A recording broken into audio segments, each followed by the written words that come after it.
Thank you. I want to talk to you about youth engagement. More than a quarter of the world's population is under the age of 15. And when you look at the Global South, it's closer to 50% in many countries. These are kids that don't actually know the value of American-style democracy. What they know is the Iraq War, the siege on the Capitol. They're too young to know any of the extraordinary history that we helped the world to defeat Nazi Germany, eradicate polio, tear down the Iron Curtain. We have a great story to tell, but I'm afraid that we're not telling it internationally. And I think, obviously, the first thing in winning over hearts and minds of young people around the planet is to change our policies. I think that has happened. But I do think we need a specific engagement strategy with the world's young people who I think do not understand the value proposition, not just of freedom and American ideals, but America itself. Yeah, I very much agree with you, and I think one of the best investments we make, and by the way, I really want to thank this committee because over the years it's not only sustained that investment, it's actually grown it, but among the best investments we make are in our exchange programs, particularly those focused on young people. We have an extraordinary record in this government over many administrations going back many years in identifying young people at a very early stage who years later go on to play prominent roles in their countries, in government, in the private sector, in academia, in science, et cetera. And when they participate in these exchange programs, it builds a relationship with the United States. It builds an understanding of the United States that more often than not stays with them for their entire lives.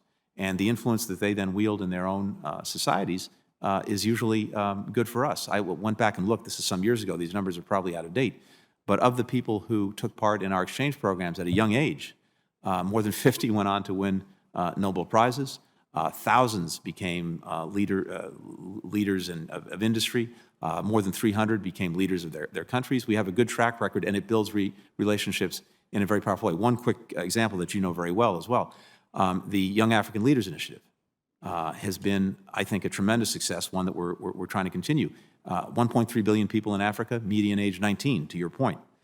We have to find ways to engage them. Now, it sounds like in a continent that big, 1.3 billion people, getting 5, 10, 15, 20,000 people in one of these programs sounds like a drop in the ocean. But again, I go back to the proposition that the people that we manage to identify and that come into these programs tend to go on to have very important, successful careers in whatever they pursue, and they build networks among themselves that expand out, and they tend to have a very favorable view of the United States. I'm glad to hear you say that. One final point on this is that we shouldn't outsmart ourselves right now. I met with Wendy Sherman last week, and she said after a pretty extraordinary global tour, she said everywhere she went, the first, second, and third priority for every head of state and her counterpart that she met was COVID and vaccinations. And so we have not just a moral obligation to everyone who resides on this planet to deploy the vaccine as quickly as possible, but an extraordinary opportunity to change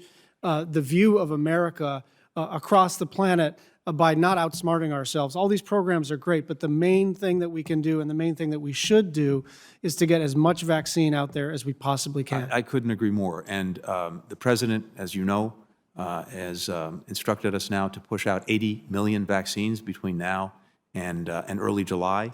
And that will be, once that is done, by a factor of 5 more than any other country has shared around the world. We're going to build on that. When we have excess vaccines beyond July, we will be contributing those, and we're working very hard to significantly increase production around the world so that we can do that. I could not agree more.